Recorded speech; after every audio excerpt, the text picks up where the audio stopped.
সুপ্রভাত বন্ধুরা, কেমন আছো তোমরা সবাই? আশা করি খুব ভালো আছো। আমি অনেক ভালো আছি। ববিতা মণ্ডল ব্লগে আমি ববিতা, আমার চ্যানেলে নতুন দিন নতুন একটা ভিডিওতে ওয়েলকাম। তো অনেকক্ষণ ধরে বসেছিলাম, আমি হাঁটাহাঁটি করছিলাম। এদিকে উঠোন ঘর ঝাড় দেওয়া মোটামুটি সব কিছুই হয়ে গেছে আমার।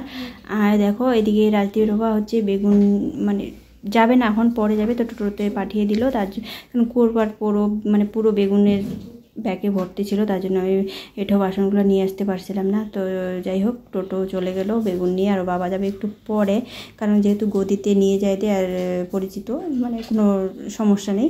আর এদিকে দেখো কিছু কাপড় ছিল কালকের, তো সেই কাপড়গুলো আমি একবারে কিন্তু ধুয়ে নিলাম, একবারে স্নান টান করে পুজো দিয়ে তারপরে রান্না বসাবো। আর এই দেখো আমাদের গ্যাড়া গাছটাও কিন্তু অনেকটা বড় হয়ে গেছে, তারের মধ্যে লেগেছিল, তার থেকে ছুটিয়ে দেওয়া হয়েছে, ঝাঁটা গেড়ে তারপরে হচ্ছে জাংলার মধ্যে দিতে হবে। আর সকাল সকাল দেখো বিছানার চাদরটাও কিন্তু ধুয়ে নিলাম, এটাই তার কারণ কালকে কিন্তু উল্টো রথ।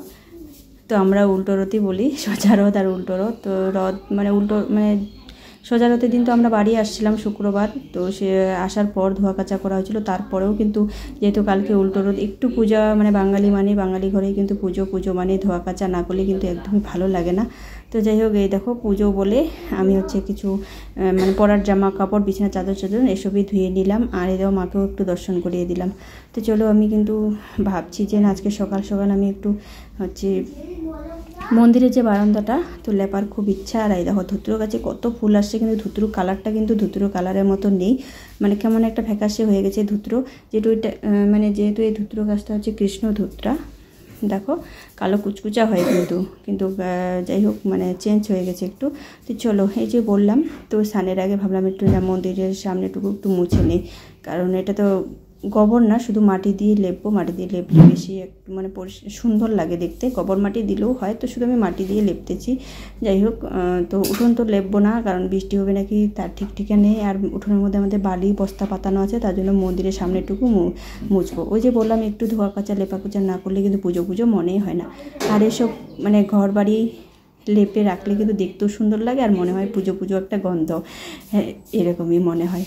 তো দেখো হাত দিয়ে লেপে নিচ্ছি, অনেক দিন পর কিন্তু কাঁচা বারান্দা লেপতেছি, মানে কাঁচা জিনিস নাহলে তো উঠোন তো আমি হচ্ছে গোবর জল হচ্ছে বারণ দিয়েই লেপে নিই। আর এই দেখো বারান্দাটা তো গোবর জল দিয়ে লেপবো না, তো আমার মনে হয় হাত দিয়ে লেপলেই কিন্তু ভালো হবে। আর দেখো মানে কী বলবো, প্রতিদিন এখানে ছাড়া গরুগুলো এসে রাত্রেবেলা শুয়ে থাকে আমাদের বাড়িতে। কত তাড়াবো বলো, তাড়াতে আমরাই ক্লান্ত হয়ে গেছি। আর মানে এই জন্য আর তাড়াই না, ওরা রাত্রেবেলা থাকে, ওখানে সকালবেলা চলে যায়। আর এদিকে দেখো বাবা বাজারে গেছিলো, বাজার থেকে আসলো। কেমন লাগলো আমার এই ছোট্ট ভিডিওটা? যদি ভালো লাগে অবশ্যই লাইক কমেন্ট শেয়ার